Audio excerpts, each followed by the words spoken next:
ନିଶ୍ଚିତ ଭାବରେ ସମସ୍ତ କଳାକାର ମାନେ ଲାଗିକିରି ତାକୁ ଉତ୍କଳ ସଙ୍ଗୀତ ମହାବିଦ୍ୟାଳୟ ହଉ ବା ରିସର୍ଚ୍ଚ ସେଣ୍ଟରରେ ହଉ ଗୋଟେ ଡିପାର୍ଟମେଣ୍ଟ ଖୋଲା ଯାଇକି ରଖାଯାଆନ୍ତା। କିନ୍ତୁ ତା ଭିତରେ ବର୍ତ୍ତମାନ ଯେତେ ଗୁଡ଼ିଏ ଗୁରୁ ଆମର ଉତ୍ପତ୍ତି ହେଇଛନ୍ତି ସେମାନେ ଆଉ ଗୋଟି ପୁଅ ନୃତ୍ୟ କରୁନାହାନ୍ତି। କେବଳ ପଇସା ପାଇଁ ବନ୍ଧ ନୃତ୍ୟ ଟିକେ କରିଦେଇକିରି ବା ସେ ମେଢ଼ ନୃତ୍ୟ। ସେତେବେଳେ ଆଜ୍ଞା ଆମେ ବନ୍ଧ ନୃତ୍ୟ କରୁଥିଲୁ। ଆପଣମାନଙ୍କୁ ମିଛ ହେଇପାରେ, ମୋତେ ପିଓର ମୋ ଆଖି ଆଗରେ ଦେଖାଯାଉଛି। 1954 ମସିହାରେ ପ୍ରଥମ କରି ଗୁରୁ ଧ୍ରୁବଚରଣ ବିଶ୍ୱାଳ ଏବଂ ମୁଁ ବନ୍ଧ କରୁଥିଲୁ। 1954 ମସିହାରେ କେଉଁଠି ନା ଆମର ମଣି ମହାପାତ୍ର ଥିଲେ ଏବଂ ଆମର ମାଧବ ରାଉତ ଥିଲେ, ସିଏ ଆମକୁ ବତେଉଥିଲେ। ତେଣୁ ବନ୍ଧ ନୃତ୍ୟ ତା ପୂର୍ବରୁ କୌଣସି କେହି କରୁନଥିଲେ, କେବଳ ଆମେ ବୋଧେ ପ୍ରଥମ ନାଚିଛୁ ବୋଲି ମୋର ଧାରଣା। କାରଣ ଦେଖି ଆମେ ତ ଦେଖୁଛୁ କେହି ନାଚ। ଆପଣ ଏକକ ବନ୍ଧ ନା ମେଳ ବନ୍ଧରୁ ଆରମ୍ଭ କରିଥିଲେ? ଆଜ୍ଞା ସାର୍, ଏକକ ବନ୍ଧ ନା ମେଳ ବନ୍ଧରୁ ଆରମ୍ଭ କରିଥିଲେ? ଆଜ୍ଞା ଏକକ ବନ୍ଧ। ଏକକ ଆଜ୍ଞା ଆଜ୍ଞା ମୋର ଟିକେ ଶାସ୍ତ୍ରୀୟ ଜ୍ଞାନ କମ୍ ଅଛି, ତେଣୁ ମୋତେ କହିବେ ଯଦି ଟିକେ ଭଲ କରି କହିବେ ଘଟକରି ବାବୁ, କାହିଁକିନା ଆପଣ ହେଉଛି ରିସର୍ଚ୍ଚ ମ୍ୟାନ୍। ମୋର ମୁଁ ରିସର୍ଚ୍ଚ କରିନି, କାରଣ ମୁଁ ହେଉଛି ଜଣେ। ଆପଣ ଅଙ୍ଗେ ଲିଭେଇଛନ୍ତି? ମୁଁ ଆପଣ ଅଙ୍ଗେ ଲିଭେଇଛନ୍ତି? ଆମେ ତ ପଢୁଛୁ, ଆପଣ ଅଙ୍ଗେ ଲିଭେଇଛନ୍ତି? ମୁଁ ଥରେ କହିଲି ଆଜ୍ଞା, ଆମର ଗୋଟେ ବୋଲଗଡ଼ ଯେଉଁ ଜାଗା ଅଛି ସେଠି ଜଣେ ଥିଲେ, ଆମର ଜଣେ ବ୍ୟକ୍ତି ଥିଲେ, ସିଏ ଭାରି ପ୍ରେମୀ ଗୋଟି ପୁଅ ନୃତ୍ୟରେ ନୃତ୍ୟ କରିବେ ବୋଲି। ସେ ଜଣେ ବହୁତ ବଡ଼ ଲୋକ, ବାବନ ମହାପାତ୍ର। ବାବନ ମହାପାତ୍ର ସିଏ ତାଙ୍କର ସେଠି ମାନେ ଆମର ଚନ୍ଦନ ଯାତ୍ରା କରନ୍ତି। ଇଏ ଆଜ୍ଞା ଓଡ଼ିଶାରେ ଯେତେ ଚନ୍ଦନ ଯାତ୍ରା ଅଛି, ସାକ୍ଷୀ ଗୋପାଳ କୁହନ୍ତୁ, ଆମର ଏଇ ଆମେ ମଧ୍ୟ ବର୍ଷେ ବା 2 ବର୍ଷ ମୋର ମନେ ଅଛି, ଆମର ଏଇ ଚକଡ଼ା ବାହାରେ ଯେଉଁଠି ଆମର ବର୍ତ୍ତମାନ ଇଏ ହେଉଛି, ମାନେ ଯେଉଁ ପିଠା ପିଠା ସବୁ ବିକ୍ରି ହୁଏ ଚନ୍ଦନରେ, ସେଇଠି ଗୋଟା ଥର ଯୋଡ଼ା ଥର ଆମେ 2 ଜଣ ଯାକ ନାଚିଥିଲୁ। କିନ୍ତୁ ଆଲାଉ ନଥିଲା ତା ଭିତରକୁ, କାରଣ ତାକୁ ଆଲାଉ ନଥିଲା।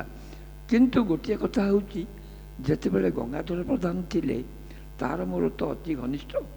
ତେଣୁ ସିଏ ବାବୁ କ'ଣ କଲେ ନା, ଆମର ଏଇଠି ଗୋଟେ ଗୋଟି ପୁଅ ନୃତ୍ୟ ଶିଖାଇବା ପାଇଁ ସେ ମୋତେ କହିଲେ, ଭାଇ ଆମେ 2 ଜଣ ଯାକ ଯିବା, ଗୋଟେ ଗୋଟି ପୁଅ ନୃତ୍ୟ ଦଳ କରିବା ଏଠି। ସେତେବେଳେ ଆମେ ଉତ୍କଳ ସଙ୍ଗୀତ ମହାବିଦ୍ୟାଳୟରେ ଥାଇକିରି ମଧ୍ୟ ଏଇଟା ବିଚାର କରୁଥିଲୁ। ତେଣୁ ଆମର ଯେଉଁ ପଣ୍ଡା ବାବୁ ଅଛନ୍ତି, କ'ଣ ତାଙ୍କ ନାଁ, ରବି ପଣ୍ଡା।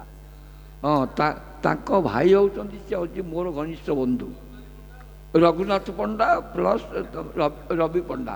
ତାଙ୍କୁ ରବି ପଣ୍ଡା ବର୍ତ୍ତମାନ ଜଗନ୍ନାଥଙ୍କ କୃପାରୁ ଜୀବିତ ଅଛନ୍ତି। ତାଙ୍କୁ କାହିଁକି ଡକରା ଯାଇନି ଏଠିକି, ସେଇଟା ବି ମୁଁ ଭାରି ଦୁଃଖିତ, କାରଣ ସିଏ ଜଣେ ଗୋଟି ପୁଅ। ଆପଣ କହିଲେ ଯେ ଆପଣଙ୍କ ଠାରୁ ବନ୍ଧ ଆରମ୍ଭ ହେଲା, କିନ୍ତୁ ଆମକୁ ମାଦଳା ପାଞ୍ଜିରେ ମିଳୁଛି ଯେ ତ୍ରୟୋଦଶ ଶତାବ୍ଦୀରୁ ଗୋଟି ପୁଅରେ ବନ୍ଧ ଥିଲା, ଆଉ ତାକୁ ସରଜ, ନିରଜ, ବନ୍ଧ 3 ପ୍ରକାର ନୃତ୍ୟ କରାଯାଉଥିଲା ବୋଲି ଲେଖା ହେଇକି ଅଛି। ଆଜ୍ଞା ସେ ସରଜ ନିରଜ ନୃତ୍ୟ କ'ଣ, ତା ବନ୍ଧ ତ ଆମେ ଜାଣିଲେ। ସରଜ ନୃତ୍ୟ ଥିଲା, ନିରଜ ନୃତ୍ୟ ଥିଲା, ବନ୍ଧ ନୃତ୍ୟ ଥିଲା ବୋଲି ତ୍ରୟୋଦଶ ଶତାବ୍ଦୀରେ ମାଦଳା ପାଞ୍ଜିରେ ଅଛି। ଠିକ୍ ଅଛି ଆଜ୍ଞା, ଯାହା ନ ଦେଖିବ 2 ନୟନେ ପରତ ନ ଯିବ ଗୁରୁ ବଚନେ। ତେଣୁ ଆପଣମାନେ ଯେଉଁଟା ଦେଖୁଛନ୍ତି ସେଇଟା ଠିକ୍ ନା କିଏ କହିଥିଲା ସେଇଟା ଠିକ୍? ତେଣୁ ନା କିଏ କହିଥିଲା ନ, ଯିଏ ଯାହା ଦେଖିଥିବ ସେ କହିଥିବ ନା। ବାସ୍, ନ ଦେଖି ସେ କ'ଣ କହିଥିବ କି? ଆଜ୍ଞା ଆମର 7 ଆଖଡ଼ାରେ ଗୋଟି ପୁଅ ନୃତ୍ୟ ହେଉଥିଲା ବୋଲି ଆପଣ କହୁଛନ୍ତି, ମୁଁ ବି କହୁଛି, ସମସ୍ତେ କହୁଛେ, କିନ୍ତୁ ତାର ଗୁରୁ କିଏ ଏବଂ ନାଚୁଥିଲା କିଏ? ନାଇଁ, ମଦନ ମହାପାତ୍ର ଗୁରୁ ଥିଲେ, ଆମ ପାଖରେ ଲେଖା ଅଛି, ଫଟୋ ବି ଅଛି।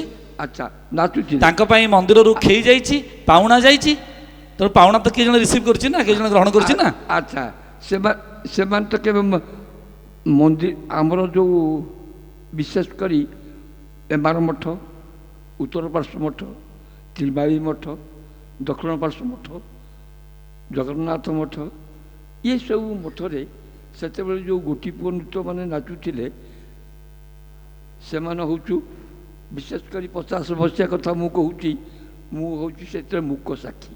ମୁଁ ନିଜେ ନାଚୁଥିଲି। ତେଣୁ ମୁଁ ଜାଣିଛି ଯେ ମୋ ପୂର୍ବରୁ ଅନେକ ଗୋଟିପୁଅ ନୃତ୍ୟ ଗୁରୁ ବା କଳାକାର ଉତ୍ପତ୍ତି ହେଇଛନ୍ତି। ସେମାନେ ହେଲେ କିଏ, କେଉଁଠୁ ନା ଦରଡ଼ାରୁ ଉତ୍ପତ୍ତି ହେଇଛନ୍ତି। ଆଜ୍ଞା ପ୍ରଥମ 1917 ମସିହାରେ ପ୍ରଥମ ମାନେ ନୃତ୍ୟଶିଳ୍ପୀ ହେଉଛନ୍ତି ଗୋଟିପୁଅର ରାଜୀବ ଦଳେଇ। ଦ୍ୱିତୀୟରେ ନାଚିଲେ କାହିଁକି ନା ଆପଣମାନେ ଜାଣିଛନ୍ତି ଗୋଟିପୁଅ ନୃତ୍ୟର ଗୋଟେ ବୟସ ସୀମା ଥାଏ। ସେ ସୀମା ବଳିଗଲେ ଆଉ ଗୋଟିପୁଅ ନୃତ୍ୟ ନାଚିବା ପାଇଁ ଭଲ ଲାଗେ ନାହିଁ। ଯେମିତି ଆଜିକାଲି ଯୁଗରେ ଯେଉଁ ଆଧୁନିକ ନୃତ୍ୟ ହେଲାଣି ତାକୁ ଯଦି ଗୋଟେ ଛୋଟ ପିଲାଟିଏ ନାଚିବ ତ ଭଲ ଲାଗିବ, ଆଉ ଯଦି ଜଣେ ବୟସ୍କ ସ୍ତ୍ରୀ ଲୋକ ହେଇଯାଇଥିବ ସିଏ ନାଚିଲେ କେମିତି ଲାଗିବ ସେଇଟା ଆପଣମାନେ ଅନୁଭବ ମୁଁ କହିପାରିବିନି। କିନ୍ତୁ ଓଡ଼ିଶୀ ନୃତ୍ୟ ଗୋଟେ ଏପରି ନୃତ୍ୟ ତାକୁ ଯେତେ ବୟସ୍କ ହେଉଥିବ ସେ ସେତେ ଭଲ ଭାବରେ ନାଚି ପାରୁଥିବ ଏବଂ ତାର ଗୁଣ ମଧ୍ୟ ପରିଷ୍କାର ଭାବରେ ଜଣାପଡ଼ିଯାଉଥିବ। ସାର୍ ଗୋଟେ ସାର୍ ଏଇଠି ଗୋଟେ କୋଶ୍ଚିନ୍ ମୋର ଥିଲା ଦୁଇ ତିନିଟା ସବୁ ଜିନିଷ ଶୁଣୁଥିଲି ସାର୍। ଗୋଟିପୁଅରେ ଉତ୍ତର ଦେବା ପାଇଁ ମୁଁ ଆପଣମାନଙ୍କର ପ୍ରସ୍ତୁତ ସାର୍। ଏତିକି ଖାଲି କହିଦେଉଛି ସାର୍ ଗୋଟିପୁଅରେ ଯେଉଁ ଆପଣ କହିଲେ ଯେ ବୟସ ସୀମା ଗୋଟେ ଥିଲା ବୋଲି ସାର୍ କିଛି ଆପଣ ଏବେ ବି ତ ଗୋଟିପୁଅ ଫେଷ୍ଟିଭାଲ ହେଇଥିଲା ଭଞ୍ଜକଳା ମଣ୍ଡପରେ ଆପଣ ନାଚିଥିଲେ। ଆଜ୍ଞା ମାନେ ସାର୍ ଗୋଟେ ମିନିଟ୍ ଆପଣ ନାଚିଥିଲେ, ଲିଙ୍ଗ ସାର୍ ବି ନାଚିଥିଲେ, ଆଉ ବହୁତ ଗୁରୁମାନେ ବି ନାଚିଥିଲେ। ତ ଯଦି ଆପଣ ଏବେ କହିଲେ ଯେ ଓଡ଼ିଶୀରେ କିଛି ବୟସ ସୀମା ନାହିଁ ତ ଗୋଟିପୁଅରେ ସାର୍ ବୟସ ସୀମା କାହିଁକି, ଆଉ କେଉଁଠି ସେମିତି କିଛି ତାର ଅଛି କି?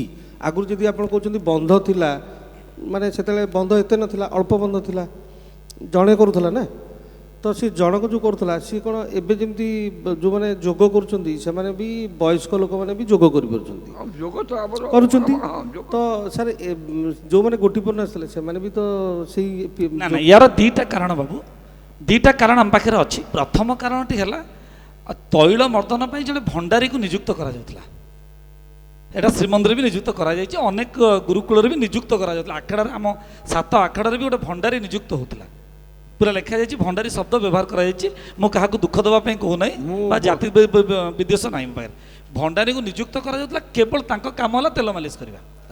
ତେଣୁ ତେଲ ମାଲିସ ଏଇଥିପାଇଁ ସେମାନେ ଭାବିଥିଲେ ଯେ ହୁଏତ ଗୋଟେ ବୟସ ପରେ ଆମକୁ ଶରୀର ସାଥ ଦେବନି।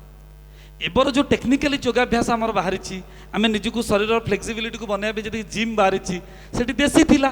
ତେଣୁ ସେମାନେ ଭାବୁଥିଲେ ଗୋଟେ ବୟସ ପରେ ସେ ବିବାହ କରିବ, ସାଂସାରିକ ଜୀବନ ଭିତରେ ରହିବ, ତେଣୁ ଆଉ ସେ ସେତିକି ସମୟ ଦେବନି ଜୀବନଚର୍ଯ୍ୟା ପାଇଁ, ହେଇପାରିବନି। ଏଇଟା ପ୍ରଥମ କଥା। ଦ୍ୱିତୀୟ କଥା ହେଲା ବୟସ ଅଧିକା ହେଲା ପରେ ଗୋଟେ ପୁଅଟେ ନାରୀ ବେଶ ହେବା ପାଇଁ କେତେ ସମ୍ମତି ପ୍ରକାଶ କରିବ ସେଟା ବି ଦ୍ୱିତୀୟ କାରଣ ଥିଲା। ଯେମିତି ଯୋଉଥିପାଇଁ କୁବୁଜା ସେବା ବନ୍ଦ ହେଇଥିଲା, ମୁଁ 30 ବର୍ଷ ପରେ ଆରମ୍ଭ ଆକ୍ଚୁଆଲି ମୋ କଥା ଗୋଟିଏ କଥା ମୁଁ କହିବି, ଆପଣ କହିବେ, ମୁଁ ଆପଣଙ୍କୁ ପଚାରିବି। ମୋ କହିବା କଥାଟା ହେଉଛି ଆମର ଯେଉଁ ନାରୀ ବେଶ ହେଇକିରି ଗୋଟିପୁଅ ନୃତ୍ୟ ନାଚୁଥିଲେ, କିଏ ନାରୀ ବେଶ ହେଉଛନ୍ତି? ଆପଣ ଯେମିତି ନାରୀ ବେଶ କରିବା ଶିଖେଇଛନ୍ତି ସେ ଗୁରୁ ଦାୟିତ୍ୱ ଆପଣଙ୍କ ପାଖକୁ ଯାଉଛି।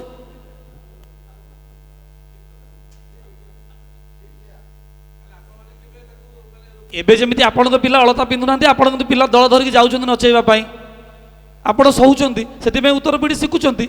ଏ ଗୁରୁ ଦାୟିତ୍ୱ ଆପଣମାନଙ୍କର। ଆଜ୍ଞା ଆପଣମାନେ ନିଜେ ଜାଣିଛନ୍ତି, ନିଜେ କହୁଛନ୍ତି, ମୁଁ କହୁଛି, ଆପଣ ବି କହୁଛନ୍ତି ଯେ ଦେବଦାସୀ ବା ମାହାରୀ ନୃତ୍ୟରୁ ମନ୍ଦିରର ଗାତ୍ରରୁ ଉତ୍ପତ୍ତି ହେଇକିରି ଗୋଟିପୁଅକୁ ଆସିଲା। ଗୋଟିପୁଅରୁ ଗଲା କେଉଁଠିକି ନା ଆମର ଓଡ଼ିଶୀକି। ଏବେ କହୁଥିଲେ ଆପଣ।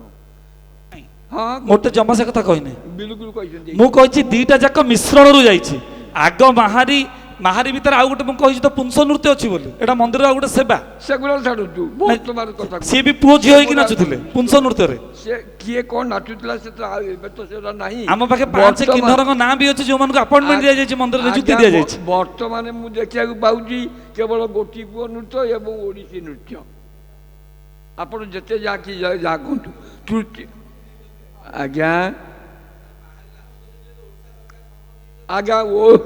ଆଜ୍ଞା ଓଡ଼ିଶୀ ନୃତ୍ୟ ବି ଥିଲା ସୋଲୋ ଡ୍ୟାନ୍ସ, ସେଟା ଗ୍ରୁପ୍ ଡ୍ୟାନ୍ସ ନଥିଲା। ଉତ୍କଳ ସଙ୍ଗୀତ ମହାବିଦ୍ୟାଳୟ ତିଆରି ହେଲା ପରେ ଗ୍ରୁପର ଆବିଷ୍କାର ହେଇଛି। ସେ କଥା ଆମେ ଜାଣିଛୁ, ଆମେ ନିଜେ ନାଚିଛୁ। 1964 ମସିହାରେ ଇଏ ମୋ ଭଉଣୀ ବହିଛି, ଇଏ ବି ମୋ ସାଥିରେ ନାଚିଛି। ବହୁତ ପ୍ରଚାର ପ୍ରସାର ସେ କଥା ମୁଁ କହୁନି, ପ୍ରଚାର ପ୍ରସାର ହୁଏନି। ତେଣୁ ବର୍ତ୍ତମାନ ଆପଣମାନେ ଯେଉଁ କହୁଛନ୍ତି ଯେ ଗୋଟିପୁଅ ନୃତ୍ୟ କେମିତି ବଞ୍ଚିବ ସେଇ ଗୋଟା କାମ ଚିନ୍ତା କରି ଆପଣ କହୁଥିଲେ। ସାର୍ ଆମର ସାର୍ କିନ୍ତୁ ଆମର ଟପିକ୍ ଆଜିର ଥିଲା ଯେ ଗୋଟିପୁଅ ନାଚର ଉତ୍ପତ୍ତି। ତ ମିଲନ ଭାଇ କହିଲେ ଜାଗା ଆଖଡ଼ା, ମିଲନ ଭାଇ ଆପଣ କହିଥିଲେ ଜାଗା ଆଖଡ଼ାରୁ ଆରମ୍ଭ ହେଇଛି ଗୋଟିପୁଅ ହେଇଥିଲା। ଜାଗା ଆଖଡ଼ାରୁ ଆରମ୍ଭ ହୋଇଛି। ଉତ୍ପତ୍ତି ପାଇଁ ଆଖଡ଼ାର ଭୂମିକା ଗୁରୁତ୍ୱପୂର୍ଣ୍ଣ, ବିକାଶରେ ନ୍ୟୁନ। ତ ଏବେ ସେଇଟା କେମିତି ହବ ଆପଣ ଟିକେ ଚିନ୍ତା କରିପାରିବେ, ଭଲ ହୁଅନ୍ତା।